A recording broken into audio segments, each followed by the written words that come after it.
우리는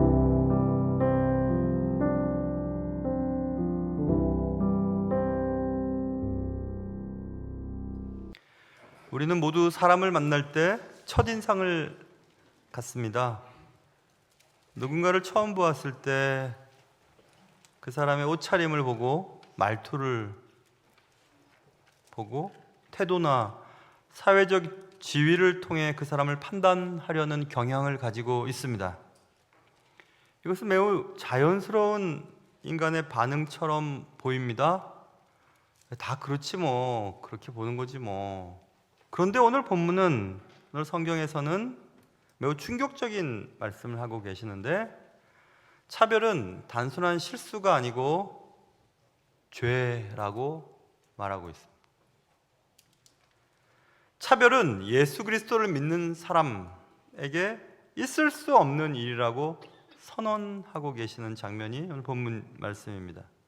오늘 우리는 말씀을 통해서 몇 가지 중요한 진리를 살펴보게 될 것이고, 또 그리고 마지막에는 우리는 어떻게 그러면 살아야 될 것인가에 대해서 생각해 보겠습니다. 모쪼록 말씀을 듣는 가운데 우리가 쉽게 생각하는 사람들을 차별하는 문제에 대한 해답을 얻을 수 있기를 주님의 이름으로 축원합니다.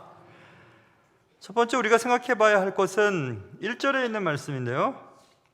내 형제들아, 이렇게 말하고 있어요. 야고보는 이 글을 읽는 사람들이 이 글을 읽음으로 예수를 믿게 만드는 목적이 아니라고 말씀드렸어요.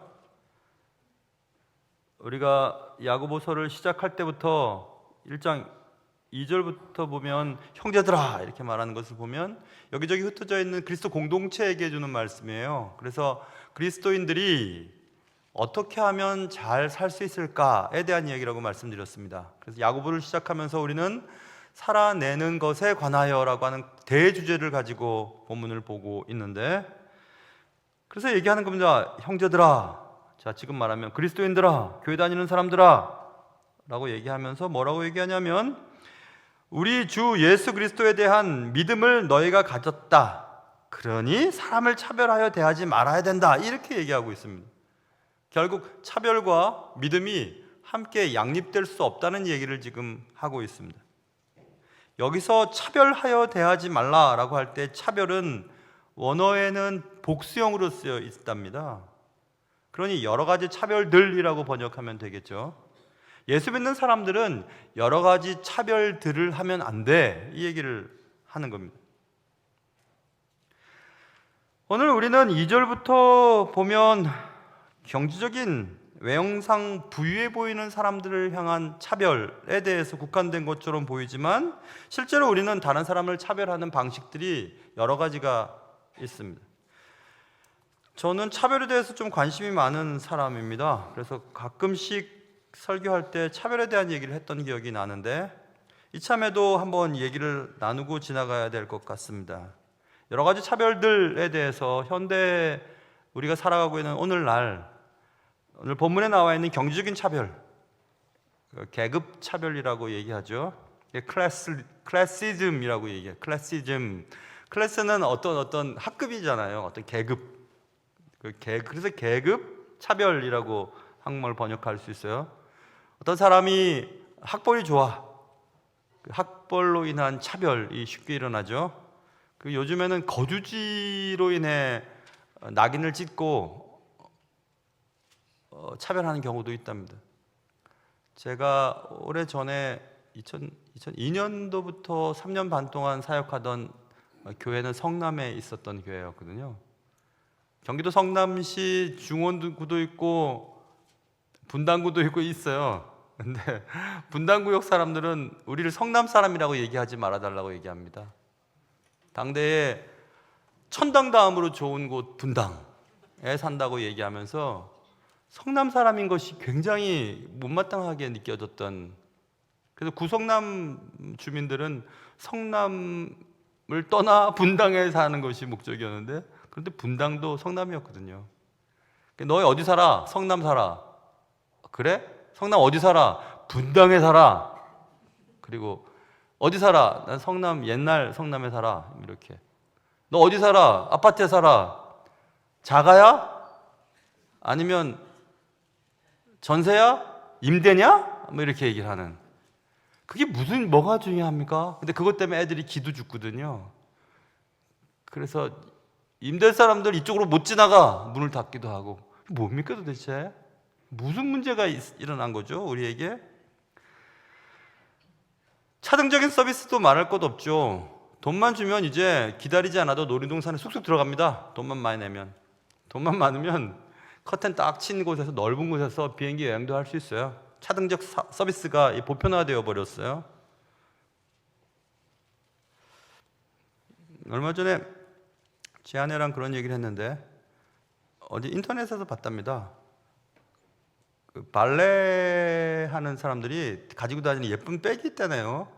근데 그 백을 아무나 사갖고 다니는 것에 대해서 발레 하는 사람들이 못마땅하다는 얘기를 뭐 썼다고. 그래서 뭐 댓글이 막 오고 가고 했는데, 거기에 그 발레 하는 사람들은 발레 하는 사람들이 갖고 다니는 품위 있는 가방인데 아무나 들고 다니니까 기분이 나빴던 것 같아요. 그래서 누가 댓글을 달아놨답니다. 그럼 마이클 조단 신발 신는다고 마이클 조단이 이거 못 신게 하냐? 뭐 이렇게 써놨다는 얘기가 있어요. 무슨 얘기인지 잘 모르실 것 같아서 한번 곰곰이 생각해 보세요. 그렇게는 안 하지 않냐? 뭐 이런 얘기를 했습니다. 근데 우리는 계층을 구분해 놓고 소위 특권층에 들어가서 그것을 누리는 것을 즐거워하는 경향을 가지고 있거든요.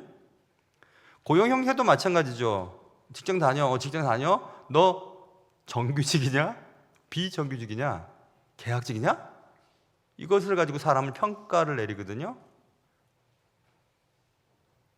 참 씁쓸한 시대가 됐습니다. 일반적으로 계급차별, 경제적 차별이죠. 우리가 또 흔히 잘 아는 레이시즘이라고 하는 인종차별도 얼마나 우리를 힘들게 만듭니까? 피부색에 의해서 괜찮아 보이기도 하고 함부로 여김을 받기도 하는 이상한 일들이 벌어집니다. 출신 민족이나 문화적인 배경으로 인해 사람들이 등급이 나뉘어지는 이상한 일들이 벌어지고 있죠. 그런데 요즘은 더 레이시즘이라고 하는 인종차별에 더 들어가서 한 단계 더 진행된 것들도 있습니다. 책을 찾아보니까 컬러는 색깔이잖아요. 컬러리즘이라고 하는, 같은 민족이나 같은 인종이라도 피부색이 좀 밝은 색 사람들을 선호한답니다. 그래서 이렇게 여자들이 얼굴을 밝게 만들려고 하는구나 생각을 해봤어요. 뭐 우리가 잘 아는 외국인 혐오, 제노포비아라고 하는 외국인 혐오도 우리나라에 굉장히 많이 침투해 버렸습니다. 뭐 혐오하는 거예요. 그분이 내게 아무런 해를 주지 않았는데도 무조건 어느 나라 사람, 어느 지역 사람 하면 혐오를 하는 그런 차별에 우리가 많이 노출되어 있는 게 사실입니다. 뭐 예전부터 성별차별, 섹시즘이라고 하는 성별차별은 뭐 얼마나 우리를 고통스럽게 했는지 몰라요. 남자, 여자. 동성애는 잘못된 게 맞습니다. 동성애는 기독교인은 분명히 그걸 좋게 여길 수는 없죠. 그러나 동성애에 빠진 영혼까지 우리가 차별해서는 안 돼요. 왜냐하면 그들도 하나님의 은혜를 주셔서 예수를 믿게 될 수도 있으니까. 그러니까 무조건 반대를 하고 무조건 인간 이해의 사람으로 여기는 것은 잘못된 겁니다. 그리스도인들은 그렇게 하면 안 됩니다. 오늘 성경에 써 있잖아요. 너희가 믿음을 가졌으니까 사람을 차별하여 대하지 말라.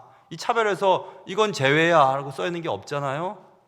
근데 우리는 호모포비아라고 하나요? 동성애 혐오에 많이 노출되어 있어요. 무조건 잡아 죽일 사람이 되어버렸어요. 그러면 안 돼요. 그런 분들에게도 하나님의 사랑이 전달돼서 그들이 옛 잘못된 죄악에서 나와 하나님의 사람들로 될 수 있을 거야 라고 하는 기대감을 가지고 그들을 대해야 되는 것 아니겠습니까? 트랜스젠더에 대한 혐오도 마찬가지입니다. 분명히 하나님이 정해주신 성의 개념을 인간의 힘으로 변경시키는 것은 옳지 않다고 여기는 건 사실이지만, 그러나 그들을 딱 잘라내버릴 수는 없어요. 그건 분명히 우리가 생각해야 될 부분입니다. 뭐 교육이나 지적 차별도 우리를 얼마나 불편하게 만드는지는 모릅니다. 가방 끈 얘기도 하고 수조 색깔을 얘기하면서 뭐 가정, 그다음에 학벌, 지적 수준으로 사람을 판단하고 배제하는 경우들이 얼마나 많은지 모릅니다. 이런 말 들어보셨어요? 여러분, 루크는 보자는 거잖아요. 루키즘, 뒤에 ISM이 붙으면 루키즘은 보는 걸로 판단하는 거잖아요. 외모 차별이에요.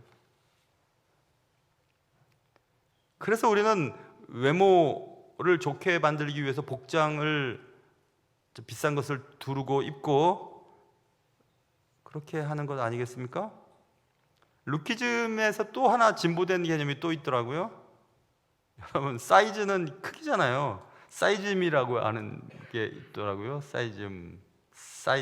사이지즘이라고 하는, 몸무게나 키로 사람을 평가하는 겁니다.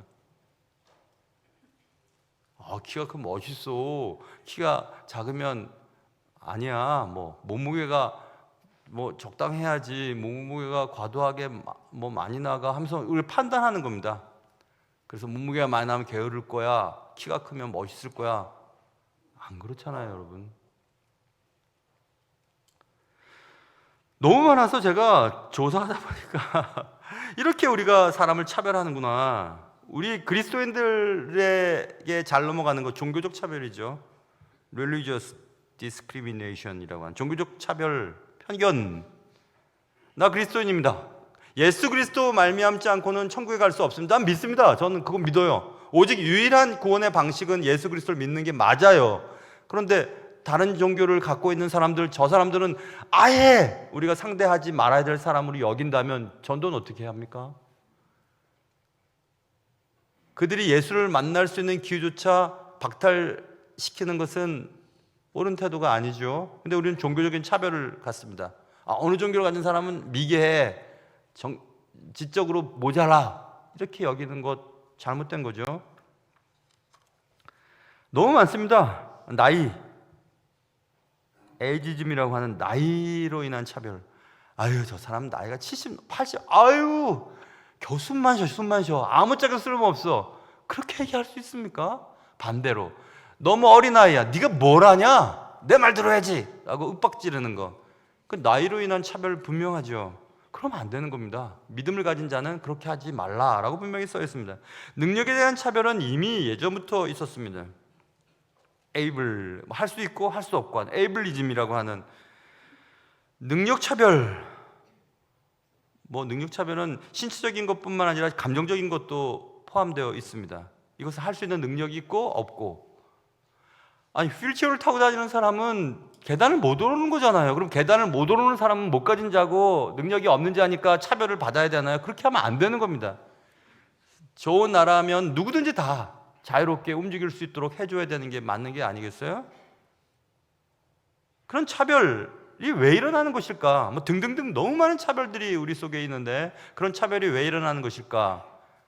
그것은 각 개인의 가치를 그가 소유하고 있는 것으로 판단하려는 경향 때문에 그런 거예요. 난 돈이 많아. 난 가치가 있지. 난 중요한 사람이야. 난 영향력이 있어. 내 말을 다 들어야 해. 그 갖고 있는 소유를 통해 그의 가치를 인정하려고 하는 태도가 각종의 차별을 만들어낸 것임을 알 수 있습니다. 그것은 믿는 자가 할 수 있는 일은 아니에요. 그래서 오늘 성경은 예수 그리스도를 주로 믿는 자가 사람을 차별해서는 안 된다고 분명히 써 있지 않습니까? 왜냐하면 이것은 믿음이라고 하는 것은 우리의 자격으로 인하여 구원받고 하나님의 자녀가 된 것은 아니죠. 우리가 무엇을 도달했기 때문에 얻은 구원이 아니지 않습니까? 성과급으로 지원받은 것이 아니죠. 지급받은 것이 아닙니다. 그것이 믿음인데, 차별은 소유나 그가 이룬 업적에 따라서 사람을 차등적으로 대하니까 믿음과 차별이 같이 갈 수 없다는 얘기예요. 믿는 자가 차별해서는 안 된다는 얘기입니다. 차별을 받아서도 안 되고 차별해서도 안 된다는 얘기를 지금 성경은 얘기하고 있습니다. 능력에 따라 인간이 1등급, 2등급, 3등급으로 결정되는 순간 능력주의라고 하는 함정에 빠지고, 능력주의라고 하는 함정에 빠지면 하나님의 은혜가 들어갈 자리가 없는 겁니다. 아무런 자격도 없고 아무것도 이뤄놓은 것도 없는데 나는 주님의 은혜 가운데서 하나님의 자녀가 되었어. 이유가 뭔데? 하나님의 전적인 은혜야. 그렇게 얘기할 수 있죠. 그러니 믿음과 차별이 함께 갈 수 없다는 사실, 그렇기 때문에 오늘 본문에서 차별하지 말아라 이렇게 얘기를 하고 있고, 그 다음 생각해 봐야 할 것은 2절부터 있는 내용입니다. 야고보는 이 글을 듣게 될 그리스도인들에게, 여러분과 저에게 한 예를 들어 설명하고 있는데, 교회에 말이야 어떤 사람이 금가락지를 끼고 아름다운 옷을 입은 사람이 들어왔어. 또 어떤 사람은 남루한 옷을 입은 가난한 사람이 들어왔을 때 너희가, 그리스도인들이, 우리가 말입니다, 우리가 아름다운 옷을 입은 자들을 눈여겨보고, 제가 가지고 있는 성경에는 스페셜 어텐션이라고 써요. 특별하게 관심을 기울이는 겁니다. 그 사람에 대해서.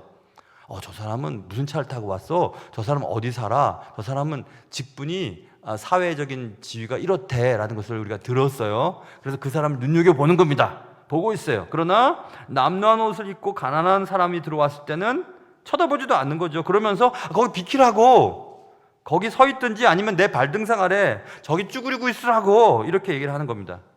그리고 4절 보세요. 너희끼리 서로 차별하며 악한 생각으로 판단하는 자가 되는 것이 아니냐, 이렇게 말했어요.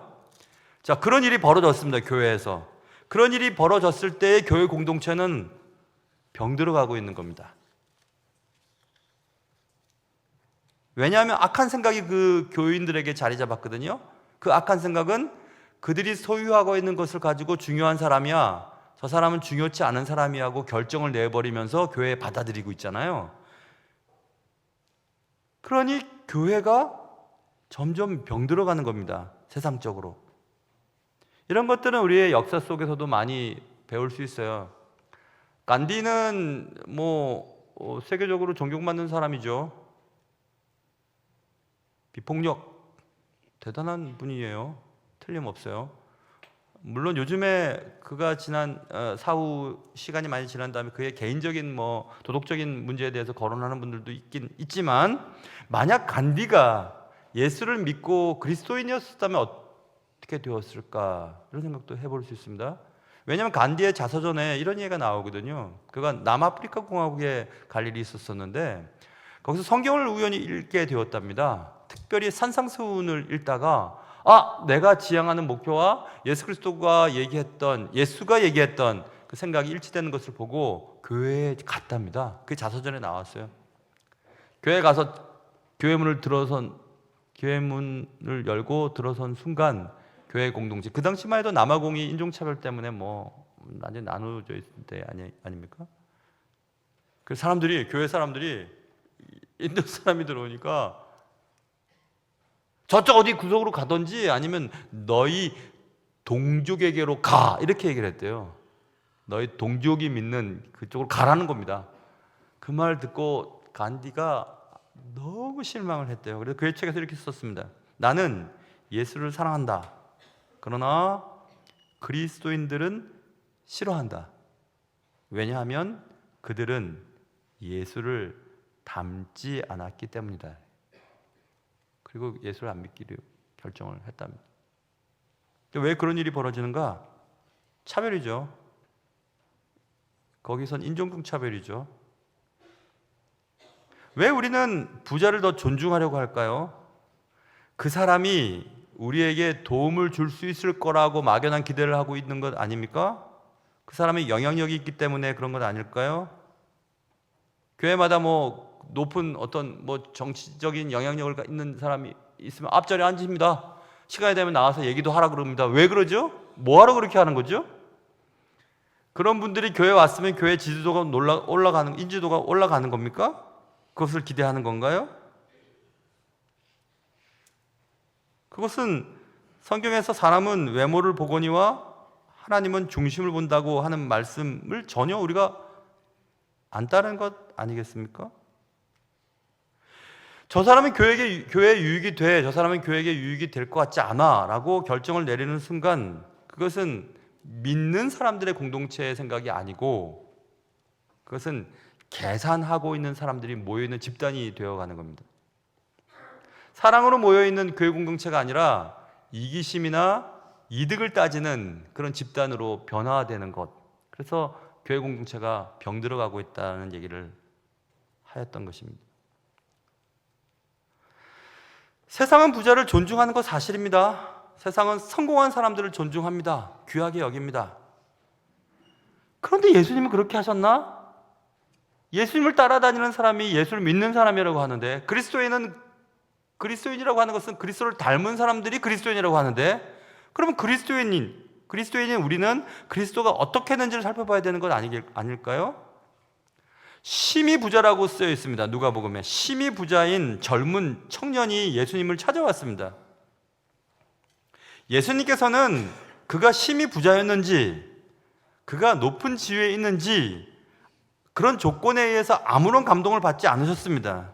오히려 예수님은 그에게 모든 재산을 팔고 자신을 따르라고 말씀하셨습니다. 그 옆에 있었던 예수님의 제자들은 아마 이렇게 생각하지 않았을까요?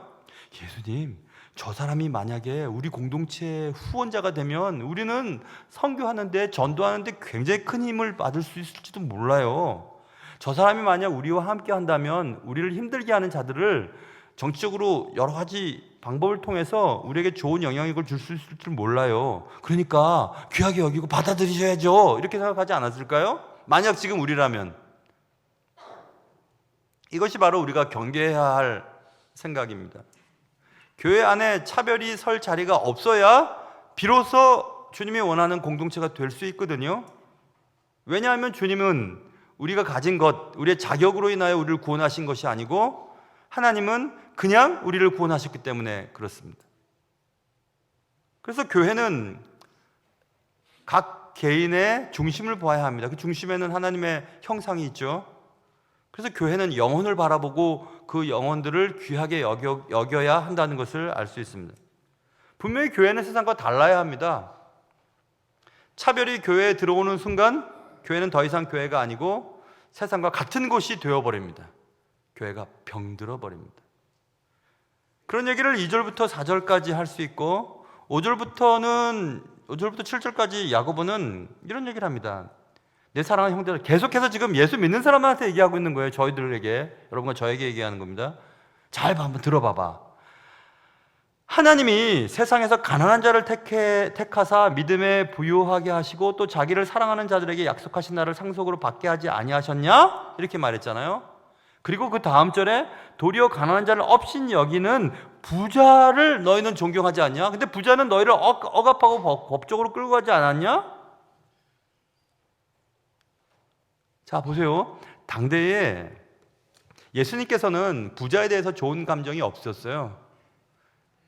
다 아까 부자 청년에게도 너 다 팔아서 나 쫓아 얘기하셨고, 당대의 부자는 하나님의 축복받은 결과로 얻은 것이라고 생각했을 그때에, 부자들 잘 들어. 부자가 천국 가려면, 천국 가는 건 낙타가 바늘기 들어가는 게 차라리 더 쉽다. 이 얘기는 부자로서는 천국 못 간다는 얘기가 틀림없잖아요. 근데 그건 안 들리는 겁니다. 여러분들 지금 안 듣잖아요. 안 들으시죠?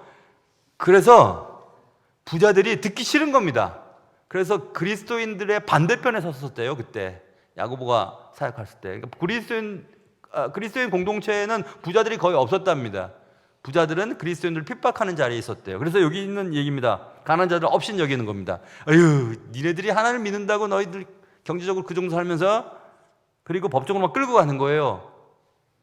그런데 그 부자를 존귀하게 여긴다는 거예요. 교회에서 너희들 핍박하고 비방하고 업신 여기는 자들을 귀하게 여기고, 정작 하나님이 택해서 가난한 자들 택해서 예수를 믿게 만든 가난한 자들을 업신 여기지 않냐? 그러면 안 된다. 이렇게 얘기를 하고 있는 겁니다. 결국 차별은 하나님이 값없이 주신 사랑으로 구원받게 하셔서 하나님의 가족을 파괴시키는 거예요. 가족을 모욕하는 행위다. 이렇게 말할 수 있습니다. 왜냐하면 가난한 자들은 가난하니까 누군가의 도움을 얻게 되지 않습니까? 심령이 가난한 자는 천국이 저일 것이며, 그것도 마찬가지예요. 뭔가 부족한 것이 있어야 하나님을 찾게 되는 것입니다. 돈도 많고 하는 것마다 잘 되고 건강도 하고 뭐 아이들도 잘 되고, 그러니 그런 자들은 하나님께 안 나옵니다. 그래서 그렇게 학력고사 될 때쯤 되면 부모님들이 새벽 예배 나오시는 거예요. 나오라고 말 안 해도 나와요. 이상하죠? 뭔가 부족해야 되는 거거든요.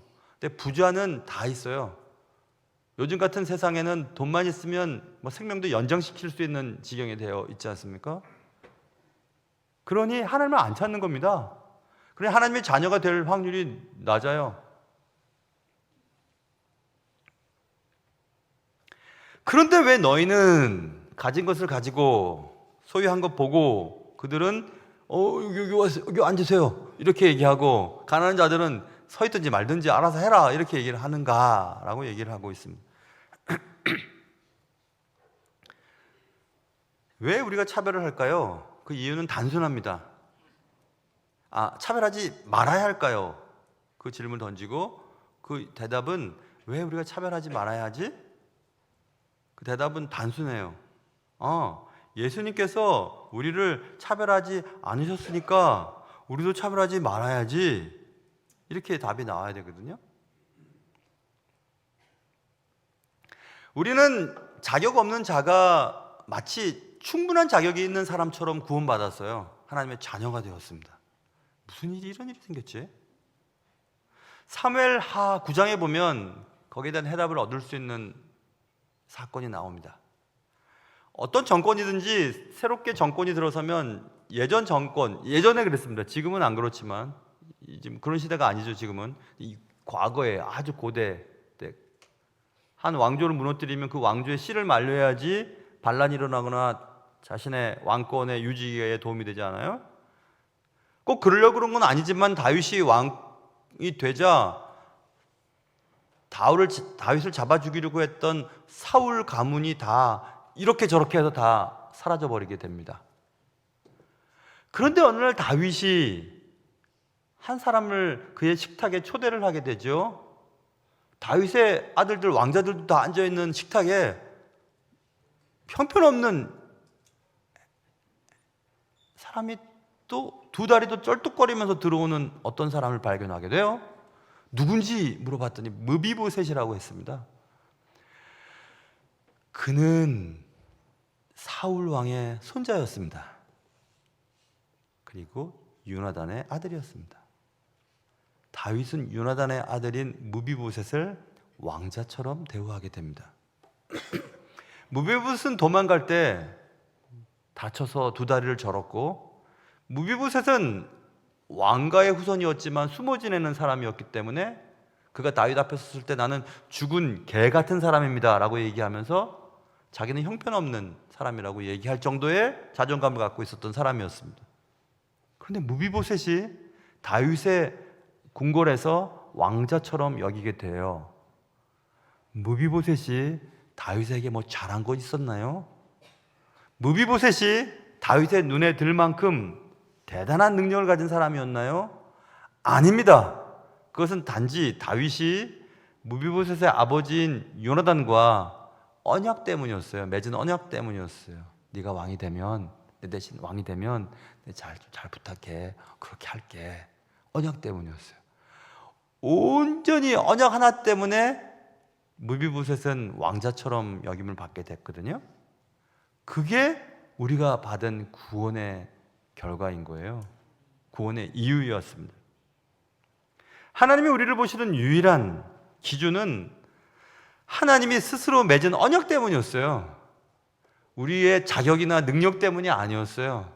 우리가 많이 소유했기 때문이 아니었어요. 우리가 똑똑하기 때문도 아니었어요. 우리가 어느 민족, 어느 사람이기 때문도 아니었어요. 그냥 하나님이 맺으신 언약으로 그렇게 하신 것입니다. 그게 하나님이세요. 그게 그리스도가 하신 일입니다. 그런데 우리는 딱 반대로 하잖아요. 딱 반대로.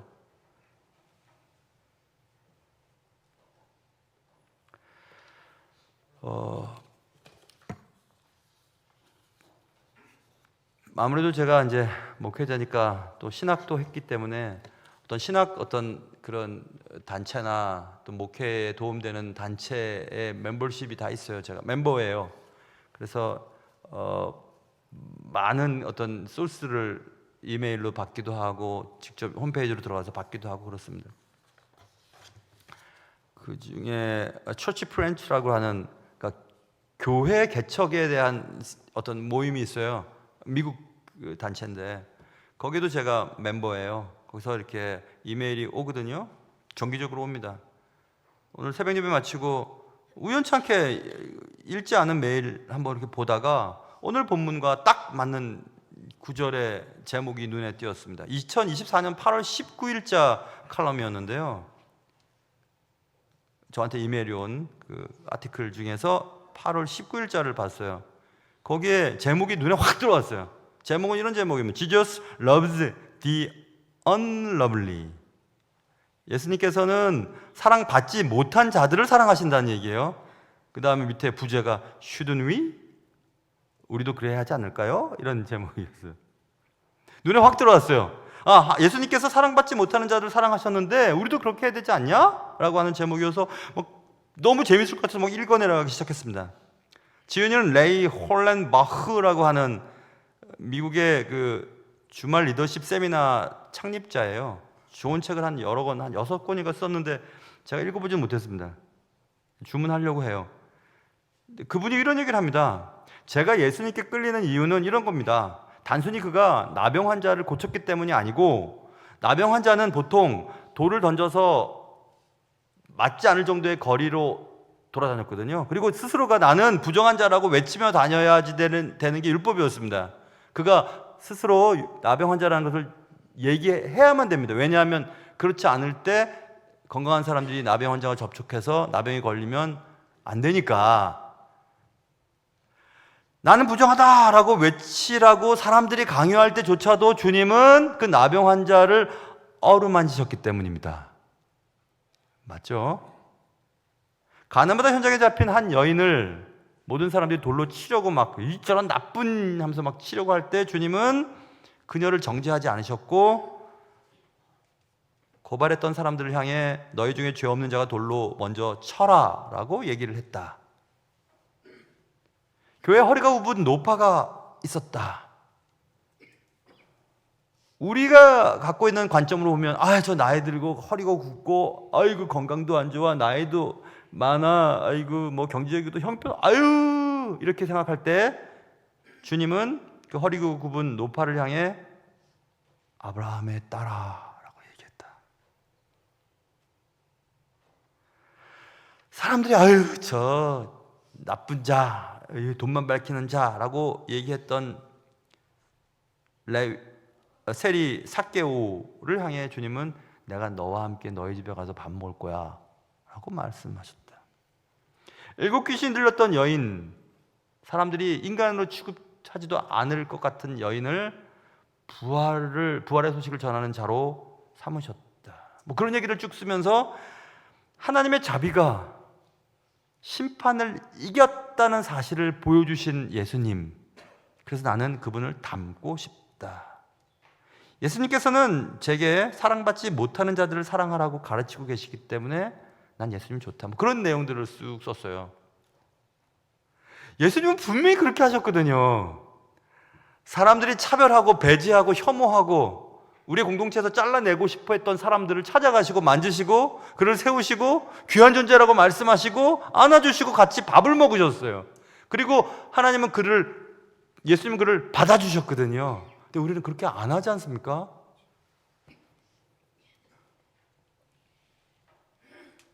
심지어 고린도후서 8장 9절에는 이런 말이 쓰여 있습니다. 우리 주 예수 그리스도의 은혜를 너희가 알거니와 부유하신 이로써 너희를 위하여 가난하게 되심은 그의 가난함으로 말미암아 너희를 부유하게 하려 하심이라. 하나님이셨던 예수 그리스도께서 인간, 그것도 어린아이, 기저귀 차는 어린아이로 오셨어요. 왜? 부하셨던 그분이 가난하셨어요. 왜? 가난한 자들을 부욕해 하기 위해, 인간들을 구원하기 위해 오셨다. 그게 예수님의 오신 목적이었지 않습니까?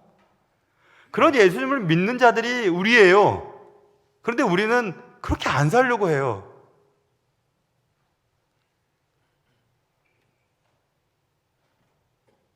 하나님 앞에 하나님 앞에 설 자격이 없는 우리가 구원받았음에도 우리는 자격 있는 자들을 자격 있다 말하고 싶어하는 버릇이 있습니다. 야, 네가 뭔데 내가 들고 다니는 거 들으려고 그래? 야, 우리 집 앞으로 지나가지 마. 이렇게 얘기를 하는 겁니다. 하나님께서는 다른 사람들에게 인상적으로 보이는 어떤 조건 때문에 우리를 선택하신 것이 아니었습니다. 그냥 우리를 사랑하셨던 겁니다. 그런데 어떻게 우리가 다른 사람을 차별할 수 있을까요? 자, 그러면 이제 마지막 단계입니다. 그럼 우리는 어떻게 살아야 되지? 앞으로도 우리는 많은 사람들을 만나게 될 것입니다. 부자도 만날 거고, 가난한 사람도 만날 거고, 성공한 사람도 만날 거고, 실패한 사람도 만나게 될 것입니다. 그때 우리는 그 사람들을 바라보는 오직 유일한 기준은 그 사람이 하나님이 사랑하는 자라는 사실이에요. 주님을 알지 못하는 사람이라 할지라도 그의 속에 하나님처럼 아름다운 형상이 남아있다는 사실을 기억하는 것입니다. 그리고 다른 종교를 가지고 있는 사람이라 할지라도 저분들도 저분들을 위해 주님께서 십자가에 달리셨다는 사실을 꼭 잊지 말으셔야 돼요. 그래서 언젠가 그분들도 예수를 믿게 될 줄도 모른다는 사실을 꼭 기억해야 된다는 사실입니다. 기독교의 가장 중요한 가치가 뭘까요? 무엇이 기독교인이라고 말할 때 기독교인이 추구해야 될 가장 귀중한 가치를 한마디로 얘기하면 뭐라고 얘기할 수 있을까요? 어떤 사람이 인생을 마칠 때 인생을 요약하는 얘기를 하기 시작합니다. 유언이라고 하죠. 예수님의 유언을 한번 들어보세요. 예수님께서 십자가에 달리시기 전, 붙잡히시기 전에 마지막 만찬을 하시면서 제자들에게 얘기를 하시는 장면을 살펴보면 압니다. 요한복음 13장 34절에 예수님께서 제자들을 향해 이런 얘기를 하세요. Love one another. 서로 사랑해라. As I have loved you. 내가 너희를 사랑한 것처럼 그래서 you must one another 이렇게 써 있어요. 제가 일부러 영어를 한 것은 그래 더 눈에 잘 들어오기 때문에 그래요. 내가 너희를 어떻게 사랑했니? 그렇게 너희들도 서로 사랑해야만 한다. 우리 집 교회에서 이쪽 본당에서 내려가다가 벽면에 붙여 있는 거에 Love one another 써 있어요. 저희 집에도 가족 계명 마지막에 Love one another 이렇게 돼 있는 족자가 걸려 있어요. 그게 주님이 우리에게 부탁하신 것입니다. 내가 너희들 어떻게 사랑했지?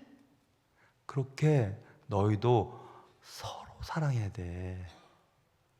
그래서 예수를 믿는다는 것은 그리스도인, 기독교인의 가치, 중요한 가치는 함께 더불어 살아감이라고 말하면 별로 틀리지 않을 것 같아요. 누구와도 함께 잘 살아냄.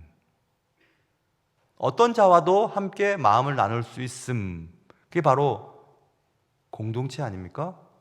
교회에서 바라는 것은 그런 겁니다. 내가 가진 것이, 또 나의 신분이, 나의 위치가, 내가 사는 곳이, 나의 어떤 경제적인 것이 아무 중요하지 않아요. 그냥 예수 안에서 우리는 하나의 형제 자매일 뿐인 것입니다. 그 가치를 놓쳐버리는 교회, 그 가치를 잃어버리는 그리스도인은 더 이상 믿음의 사람이라고 말할 수 없을 것입니다. 왜 우리는 차별하고 혐오하고 배제하고 평가를 절하시키고 심지어는 누구를 악마화시키면서 우리의 공동체에서 잘라내기를 기뻐하는 걸까요? 왜 그러는 걸까요? 그것은 우리가 하나님을 잘 못 믿기 때문에 그런 겁니다. 우리가 어떤 존재라고 하는 사실을 잘 이해하지 못하기 때문에 그런 것입니다. 하나님께서 택하신 모든 자들은 모두 다 존귀한 존재입니다. 예수 안에 차별은 없습니다. 믿음의 공동체에서도 차별이 들어가서는 안 되는 겁니다.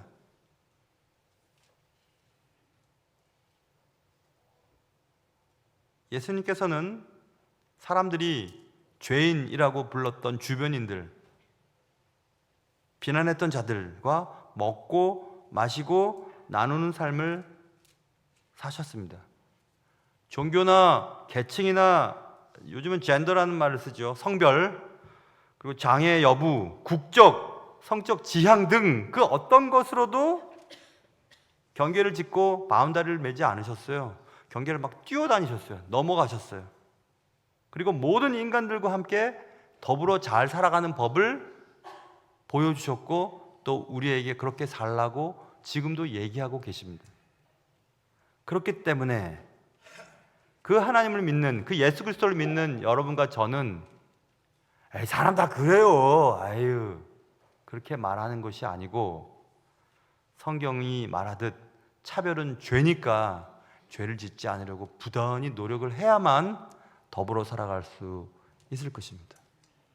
사랑하는 성도 여러분, 우리는 살아가면서 많은 차별의 생각들을 가지고 삽니다. 지금도 우리는 누군가를 차별합니다. 저 사람의 행색이 왜 저래? 아유, 우리 공동체하고는 안 맞아. 나랑 레벨이 안 맞아. 계급이 안 맞아. 말이 안 통해. 아니요. 누구나 다 하나님이 아무 것과도 천하와도 바꾸지 않겠다고 하신 하나님의 귀한 존재입니다. 그래서 꼭 기억하시고 다른 사람에게도 또 자기 자신에게도 그렇게 꼭 말씀하면서 살아갈 수 있는, 아니 살아낼 수 있는 그런 은혜가 여러분과 저에게 있기를 주님의 이름으로 축원합니다. 기도하겠습니다. 하나님 아버지, 사랑받지 못했던 저희들을 사랑하셨고 자격이 있어서 사랑하신 것 아니고 그냥 주님의 사랑이 우리를 덮어버리셨습니다. 아무것도 판단하지 아니하고 어떤 시선으로 우리를 평가하지 아니하고 그냥 사랑하셨습니다. 우리도 그렇게 사랑할 수 있게 하시고 어떤 이유로든지 사람을 차별하며 혐오하며 배제하며 평가를 절하시키며 그리하여 우리 교회 공동체나 우리 자신의 삶에 예수가 떠나버릴 수밖에 없는 일들이 생기지 않도록 도와주옵소서. 귀하신 예수님의 이름으로 기도합니다.